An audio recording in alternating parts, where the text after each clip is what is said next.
I never knew what panic truly smelled like until I ripped open my front door in mismatched pajamas and bare feet, only to find the package I'd been waiting on, the one that held my son's life-saving medication, was gone. The porch was empty. Instead, I caught a glimpse of Lorraine Hastings, self-declared queen of the Ridgeway Park HOA, walking briskly down the sidewalk with a plastic envelope tucked under her arm. She looked like she'd just picked up an empty soda bottle someone had carelessly left on the lawn. Only it wasn't trash. It was the difference between stability and an ICU visit for my 9-year-old son, Mason. I bolted down the steps, heart hammering like a judge's gavel. Gravel dug into my heels, but I didn't care. Lorraine turned just in time to flash me that familiar smile, the one she usually reserved for code violation notices or veiled threats about non-compliant patio furniture. Unapproved porch clutter, she chirped like it was just another favor she was doing for the community. What she didn't bother to ask was that inside that package was Mason's prescription medication. Time-sensitive. Refrigerated. Signed for. The result of 3 days of heated calls with insurance companies, physicians, and a courier who had just barely managed to get it to us in time. And Lorraine threw it in the trash. The day had started off quietly. Mason was finally back home after a minor flare-up of his rare autoimmune condition. His dosage had to be administered within 12 hours of symptoms. There was no wiggle room. The mail carrier had done their part, placing the thermally packed envelope square on our doormat. Less than 5 minutes later, according to our Ring footage, Lorraine walked over in her floral bathrobe and Crocs, glanced at the label like it had insulted her tulips, and scooped it up like she was late for a recycling run. She waltzed 2 doors down into her pristine Colonial and disappeared without a second thought. I watched the footage 3 times. Rewound. Paused. Zoomed in. No mistake. By the time I made it to her house, rage hummed beneath my skin. I rang the doorbell. Knocked hard enough to rattle the wreath on her door. Nothing. I circled around the side of the house and spotted her near the garbage bins, lifting a lid with casual ease. And there it was. The box blue-labeled, clearly marked with prescription medical, refrigerate IMMEDIATELEAF, covered in coffee grounds and something that might have been a banana peel. The thermal packaging was punctured. The syringe packs crushed. Useless. Lorraine saw me. She didn't even flinch. "You're trespassing," she said, arms crossed over her chest. "And you really shouldn't leave deliveries lying around. This isn't a flea market." I held up the mangled package. "This is for Mason. This is the medication he needs to breathe, Lorraine. This isn't a book order or a pair of socks, this is life and death." She shrugged, not even blinking. "Then maybe you should get your mail faster." "Not my fault, it's a code violation. Section C, line 17. No unattended parcels on visible porches." And just like that, it clicked. This wasn't just her being obnoxious. This wasn't another one of her HOA power trips. This was criminal. And Lorraine Hastings had no idea who she just tangled with. I didn't waste another breath. I snapped a photo of the package inside her bin, scooped up what was salvageable, and stormed home. Fortunately, I had an emergency reserve stored in Idea backup that I shouldn't have had to touch. 1 dose left. 1. That night, after Mason's breathing stabilized and he drifted off with cartoons playing softly on the TV, I picked up the phone. Detective Paul Norris had been a friend for years. When I asked him if sabotage of life-saving medication by an HOA board member counted as a felony, he didn't laugh. He just said, "Send me everything." By morning, I'd submitted the Ring footage, filed a formal police report, and emailed the district attorney's office with a request for prosecution on grounds of criminal negligence and child endangerment. Then I drafted a letter to the HOA board. Lorraine Hastings wasn't going to find her way out of this. That same night, she went on the neighborhood Facebook group and posted a rant about overly dramatic residents using their children's illnesses to dodge community standards. She mentioned me by name, said I was unstable, claimed I was the type of single parent who weaponizes empathy to get special treatment. The likes came fast. So did the comments, snide little affirmations from people who had no idea what she'd actually done. But what they didn't know was that I'd spent the last 12 years prosecuting violent offenders. I'd cross-examined cartel lieutenants. I'd dismantled international fraud rings with nothing but paperwork and patience. I don't bluff. I litigate. And now I had a case.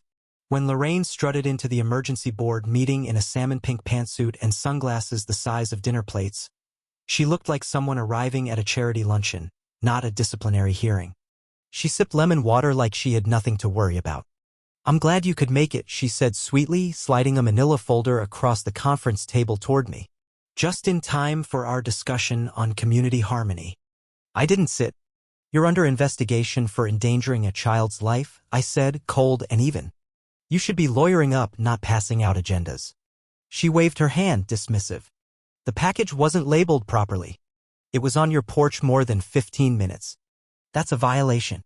I dropped a printed copy of the HOA's own bylaws in front of her. "There's no clause banning porch deliveries of emergency medication. HOA policy doesn't supersede federal law. You tampered with a federally tracked prescription. You're lucky I'm not charging you with obstruction yet." For the first time, her smile faltered. One of the board members awkwardly cleared his throat, trying to move things along. But the shift had already happened. And just when Lorraine thought she might talk her way out of it, something happened I didn't expect. Mr. Bernard Lane, the oldest board member and resident of Ridgeway Park, walked into the room. He didn't say a word, just handed me a small USB drive and took a seat in the back. I opened the files that night. Security camera footage, multiple angles. HOA's own surveillance. There she was, Lorraine Hastings, bathrobe and all, glancing around before bending to inspect the package. She read the label. She took out her phone and snapped a photo. Then she carried it off like it was just another chore. The timestamp? Exactly 3 minutes after the courier left. She knew. Detective Norris confirmed it the next morning. Formal charges were in motion. The DA was reviewing everything. Lorraine would be served by week's end. But she didn't back down. She went nuclear. That afternoon, a letter was taped to every single front door in the neighborhood, an open message from the HOA president. She accused me of fabricating evidence, of threatening her, of endangering the community with a false narrative. She claimed my son's illness was unverified, that I was emotionally unstable, and that I was attempting to undermine a female leader in a position of service. What she didn't realize was that every printed copy of that letter only added to the mountain of evidence against her. This was no longer about a package. This was a pattern. It wasn't just me anymore. One neighbor's service animal had been reported and removed. Another had their wheelchair ramp sighted and dismantled. A veteran had been fined so many times for flag protocol violations that he'd moved across town. With every page I added to the file, Lorraine's empire cracked. At the next board meeting, she tried to carry on like nothing had happened, offering cookies, passing out community flyers. But then the local news crew I'd quietly invited rolled in with cameras, and suddenly that smile looked less like power and more like panic. She tried to retaliate, of course. The next morning, I found an orange violation sticker on my mailbox. Non-standard finish. The same mailbox that had passed inspection every year since I moved in. Lorraine was flailing. What she didn't know was that Bernard Lane had kept more than footage. He had documentation, meeting minutes, edited bylaws, falsified complaints. She had rewritten the rules to suit her whims, replacing resigning board members with friends who never challenged her. I handed everything to the detectives. What started as child endangerment was now a criminal investigation into fraud and abuse of authority. At the community trust seminar she hosted to restore unity, Lorraine quoted Gandhi and passed out finger sandwiches. I raised my hand. How does discarding a child's medication promote social cohesion? Silence. She tried to lie. Denied knowledge. Denied intent. Until her own daughter called to testify in the civil trial said on the record, "My mom always said power is useless unless people fear it." That sealed it. The jury deliberated less than 4 hours. Guilty, liable for negligence, destruction of medical property, and emotional distress. Permanently removed from HOA leadership. Ordered to pay restitution and punitive damages.